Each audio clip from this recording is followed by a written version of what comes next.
Opposing Force is the most popular expansion for Half-Life 1, featuring new weapons and enemies. Typically, you shoot, run, and sometimes get killed. But what if you play it without taking damage? Well, yeah, that's easy. But what if you play it without killing a single enemy? Yeah, that's also possible. However, what if you combine those two challenges? Is it even possible? First up, two rules. Destroying a turret does not count as a kill, and neither does a snag that explodes over time. I'm playing the most recent version of the game on hard difficulty.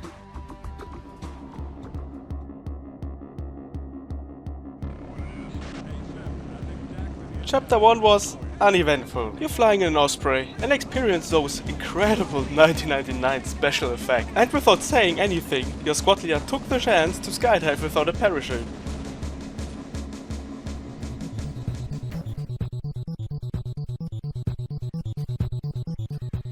After Shepard's 10 years of sleep, he finally decided to pick up his powers. After listening to Otis' boring ass story, the challenge started. I picked up the wrench and skipped the puzzle by jumping on the stairs. Chapter 2 wasn't that hard. There were some polygons later on, but they were not the real burden. I disabled the generator and continued into the sewers. I skipped the next section by jumping over the ledge into the corner and cancelled my fall damage. I still don't know why they decided to put a waiting section into the game. This section takes about a minute without doing almost nothing. But finally G-Man arrived and pressed the button. We continue through the chapter and... oh look! Another waiting section! For fuck's sake. The lift arrived and some Howdahs waited for me before I could jump into the train.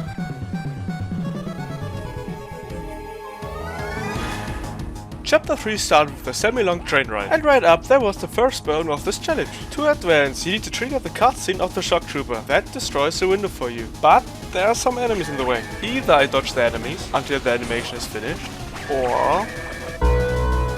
Otis with his Desert Eagle was almost unbeatable. But after some retries, he managed to unalive the last alien, and we watched together how a scientist got abducted. How interesting.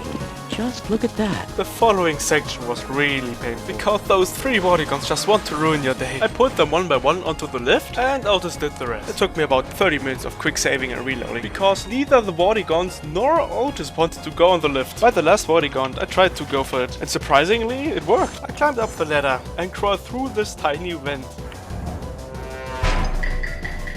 And found myself back by my soldier friends. I grabbed the satchel charges for later and saw a scientist getting bullied, but I didn't care. I continued my journey. And I missed my flight because of G-Man.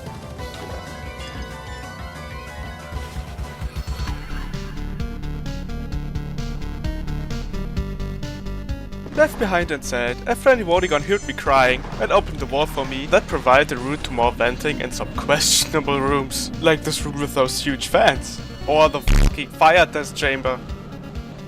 After exploring the floor like a real dwarf, I followed the tunnel and dodged some close calls against the headcrabs. The next section was pretty simple, but they had the most devious enemies in the entire game.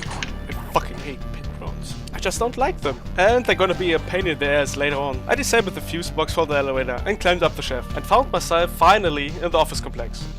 I swiftly pursued through the vents, solved the puzzle, raided the headcrab, and disabled yet another fuse box. I climbed up the rope, found the radio, and called two good old friends. Goober 1 had the ability to open doors with his blowtorch, but Goober 2, let me tell you, he fucking hates elevators. I don't know if it's a fear of him, but it took me like 1 or 2 good minutes of aggressive touching until he finally decided to get on the elevator.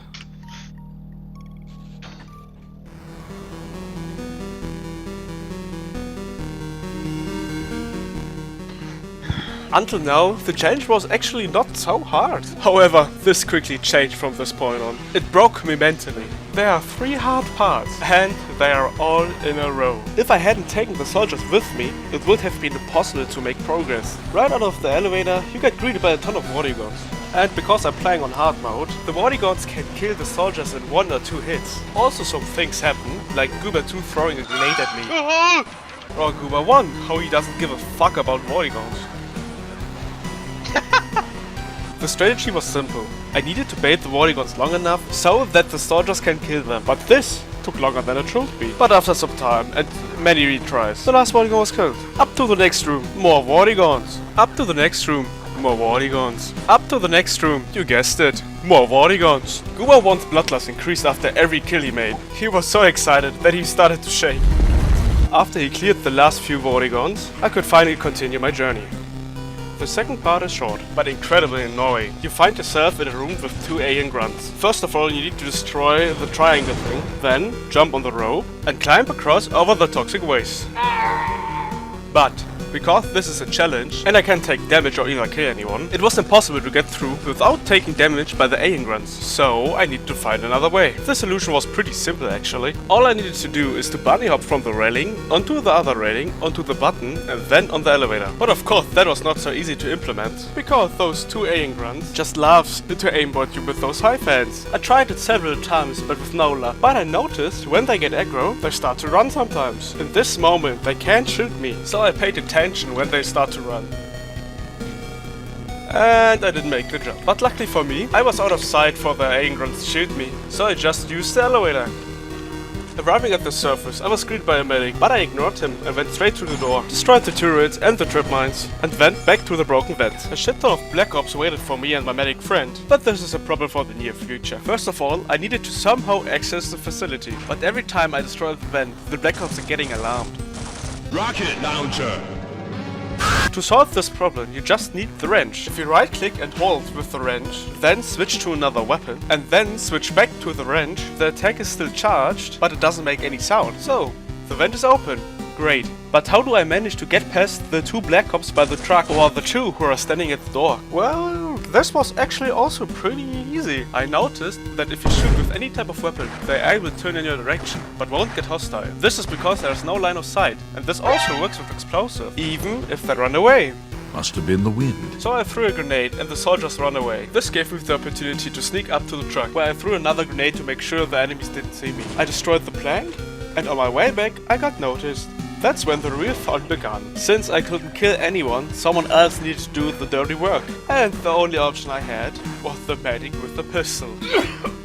My strat was to hide behind the broken vent that is just a little bit smaller than the player model. With this, I have a smaller chance of getting hit while I bait the Black Ops. But I still got hit a lot of times. And then, for some reason, the medic thought pushing was a good idea. But luckily there was only one enemy remaining.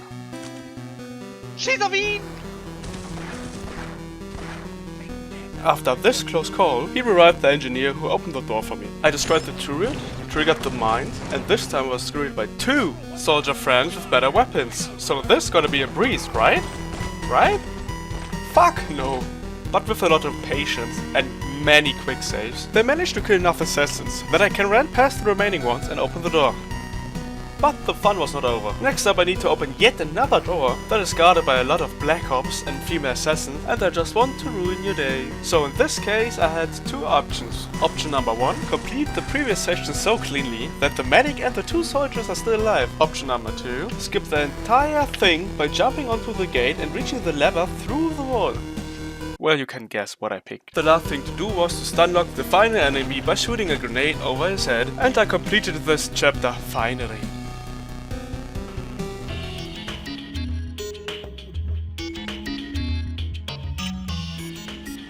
This chapter was lengthy, or especially hard. The only real threat was the alien controller at the beginning, so all I needed to do was dodge them and wait until the portal appeared. I picked up the displacer cannon, which is crucial for the future, and jumped on the bounce pad into the So I picked up the displacer cannon, which is crucial for the future, and jumped on the bounce pad into the portal.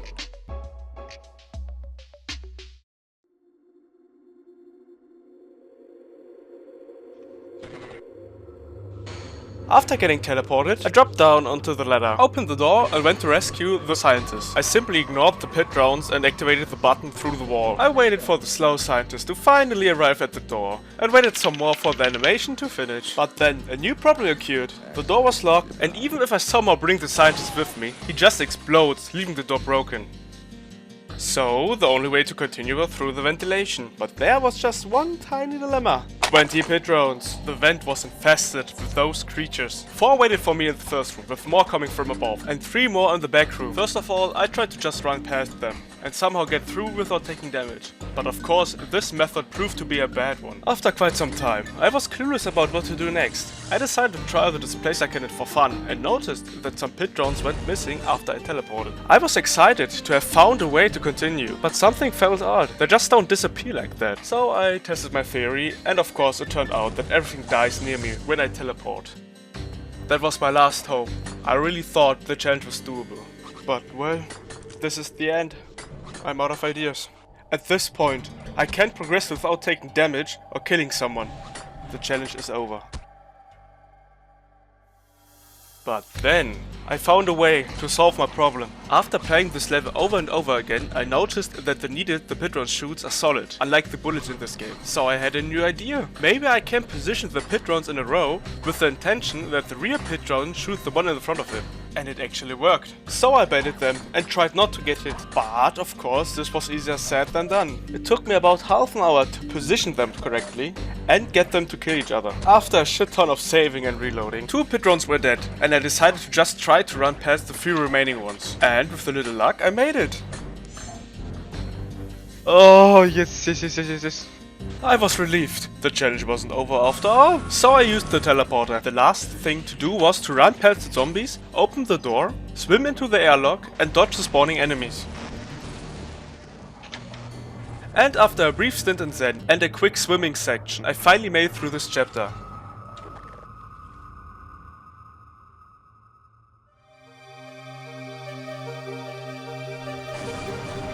After emerging from the sewers, you are greeted by some pissed headcrabs. The chapter began with another difficult task.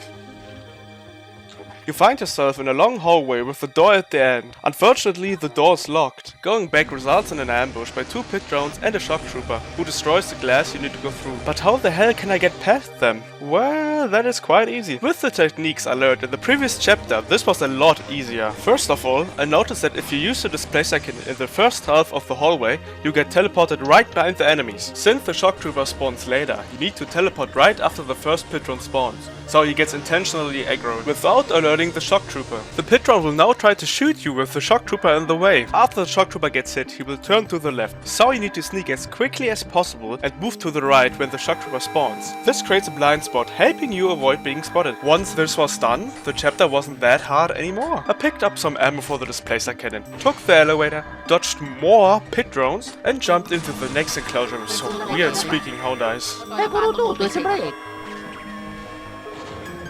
A gnome tried to hug me, but I have anxiety about being touched. I also encountered more weird houndies.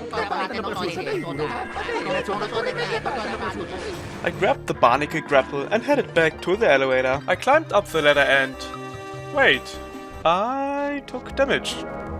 So I rewatched my recording and found out that a hound eye hit me right before I grabbed the barnacle. So I grabbed the barnacle grapple, ran past the gnome, climbed the ladder, and for fuck's sake. I grabbed it along the wall into the ventilation, found a radio and immediately chatted with my besties. Please, I don't have any time for any gossip now.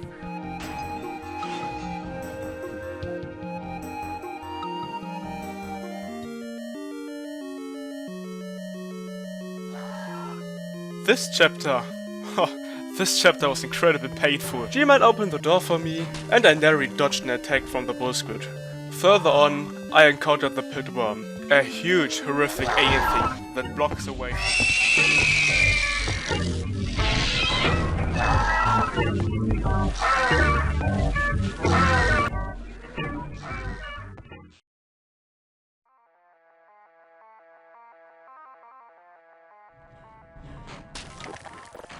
Foxtrot's uniform was also challenging, but it was one of the most enjoyable chapters for me to work with. After the simple CO action, you get thrown right into the thick of it. Upon arrival at the surface, you get greeted by 3 Black Ops and a mounted machine gun. With the knowledge I had, I tried various strategies. First of all, I attempted to get in front of the truck without alarming the Black Ops. But the issue was the machine gun, as it functioned in a way that it always noticed the player, even when the enemy using it doesn't see you. So I quickly ran into the corner, waited for the machine gun to stop shooting, and with some luck, I reached the truck. This opened many possibilities. I tried to let the machine gun do the dirty work of killing the Black Ops. But this was only semi-consistent, because I got hit a lot of times, and it was hard to position myself to kill the other team. The second option is to just run past them by shooting a grenade over the heads of the Black Ops to get them stun locked. Theoretically, it's possible, but the grenades I used to stun lock them are crucial for the next section. So no. But then I thought about what I did in Chapter 8, so I tried out the displacer cannon again. And I found out that this section is divided into 2 teleport points. The first one teleports you right back into the sewer, but the second one, this teleports you right behind the mounted machine gun. This shows how roughly the map is divided into those 2 teleport points. And if you notice, there's a corner where I can safely teleport without getting shot by the machine gun or kill any Black Ops with the blast from the displacer cannon. And what can I say? It worked incredibly well. I shot a grenade into the air to stun lock the Black Ops, then I ran into the corner and teleported. The last thing to do was to let the machine gun take itself out by shooting the explosive crate. After going through the container, I encountered more Black Ops. I used the remaining grenades I had mentioned earlier, and then just ran past them. That easily. Why can't it always be that easy? I picked up the grenades for later, and was instantly greeted by more Black Ops, and a shit ton of explosives that could erase New Mexico in seconds. Because I'm lazy, and I don't want to deal with all that, I took a left turn, jumped onto the propane tank, then over the crates and the trash can to skip most of this part. I sneaked past the 2 hiding Black Ops, into a huge garage where a war between aliens and humans was ongoing, but I couldn't care less, and shot my grenade to assert dominance before dropping into another sewer. But this sewer was different. It was flooded with those huge Voltigor things. To be honest, for me it was pure luck how quickly I got through here. For example, you need to run through 2 tunnels. I made it through the first one without reloading. But the second one...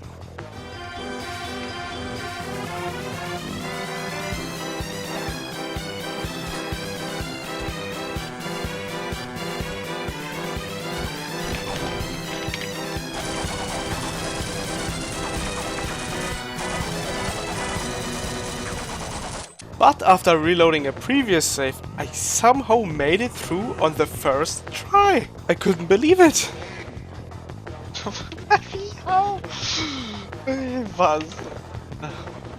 Yeah, anyway. After getting out of the shithole, I finally arrived at the surface again. But this time there were no Black Ops, instead a horde of aliens. There were so incredibly many that I didn't know how to make it through. So I said to myself, and cheesed the hell out of it. First of all, there's an invisible trigger that spawned the millions of shock troopers behind the containers. But we ignore that and shoot a rocket towards the destroyed wall to make the aliens on the left turn. Then we lure the first shock trooper from a distance, so he starts to move towards the other aliens. This gives us the option to jump from the propane tank onto the ledge of the crate, then onto the container, and finally over the crate to skip all that. And at the end, all you have to do is press the button to explode the Gigantia, which goes against the rules. Great Neptune in heaven! I need an idea! Mr. Krabs, I have an idea. Thanks to the YouTuber Max the One, who pointed out in his no-kill video that the spawning shock trooper can actually kill the Gigantia. So please go check out his channel and watch his video. And after some time, the Gigantia finally explode. All I needed to do now is activate the lever and make sure not to kill the shock trooper with the explosion.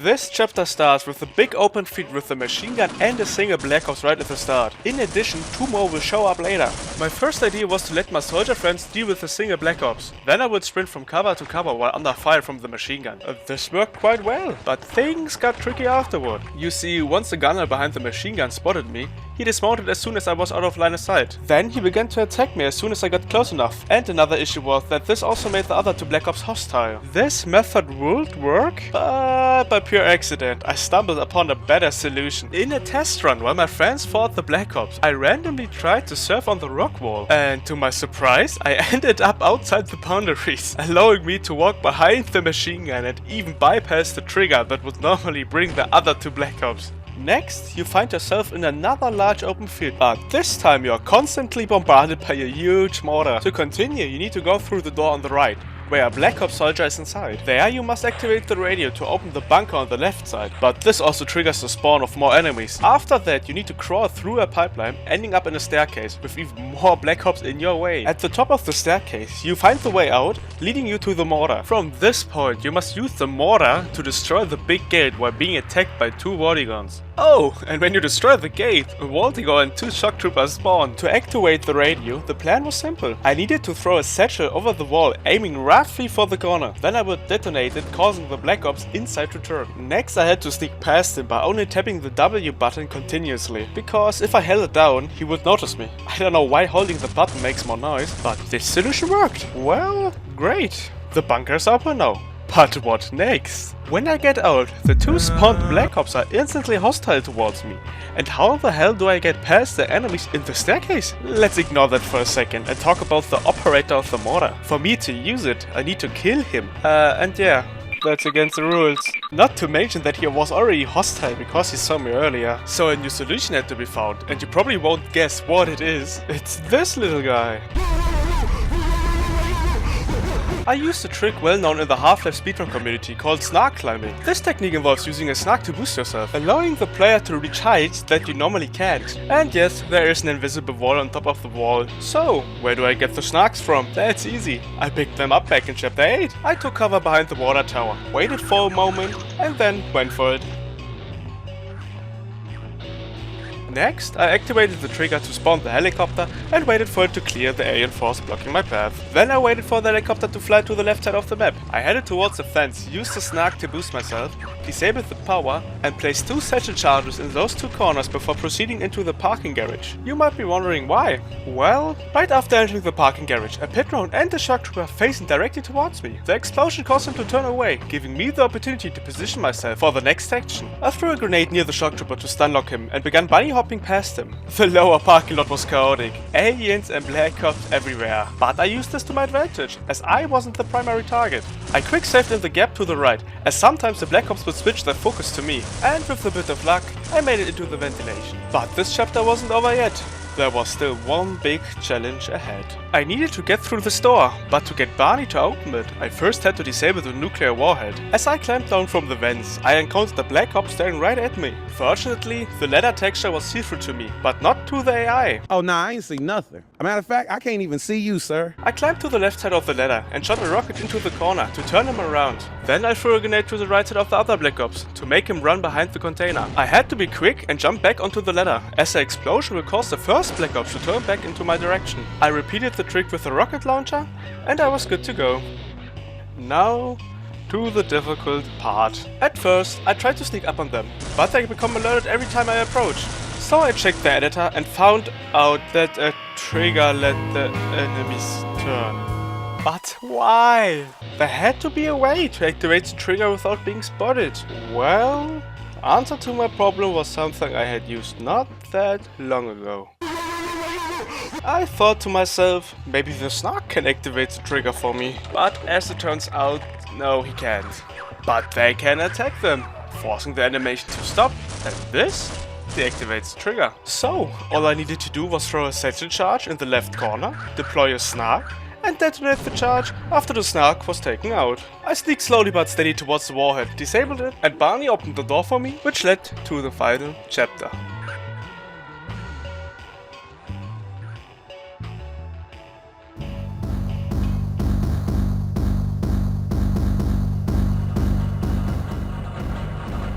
Ah yes, the last chapter. Even though it isn't very long, it does have its challenges. You enter a huge storage room flooded with Black Ops.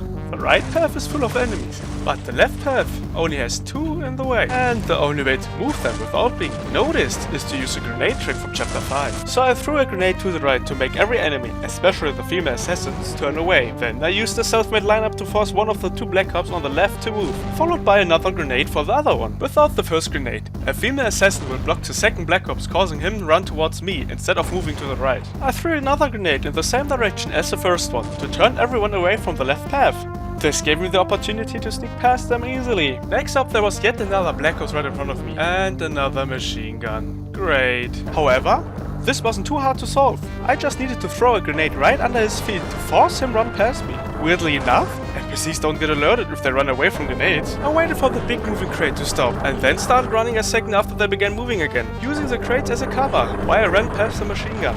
Yet another Black Ops stands between me and finishing this challenge. But this problem solved itself. He either took himself out with a grenade, or got pushed away by the moving crates. Coming up next, this dude looks right at me, but because I'm shy, I direct his line of sight to the top left corner with the rocket launcher. I used the lift, threw a grenade in front of his feet, then another in the corner, giving me space to use the snark trick again to climb up those tall crates and skip the cramped Black Ops around the corner.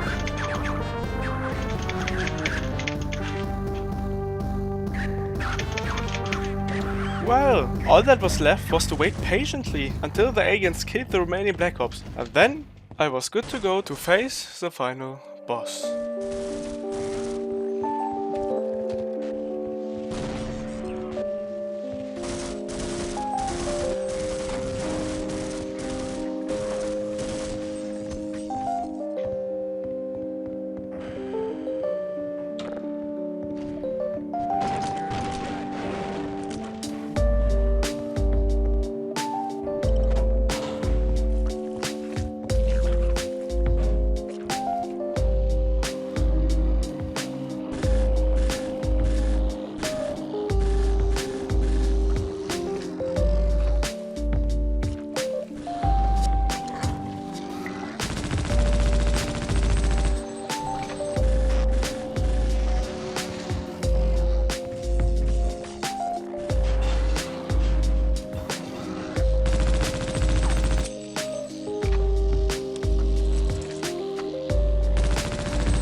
Yeah, we can discuss if it counts as a kill.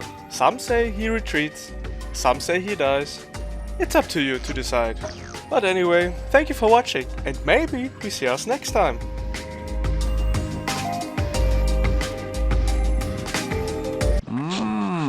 Candy.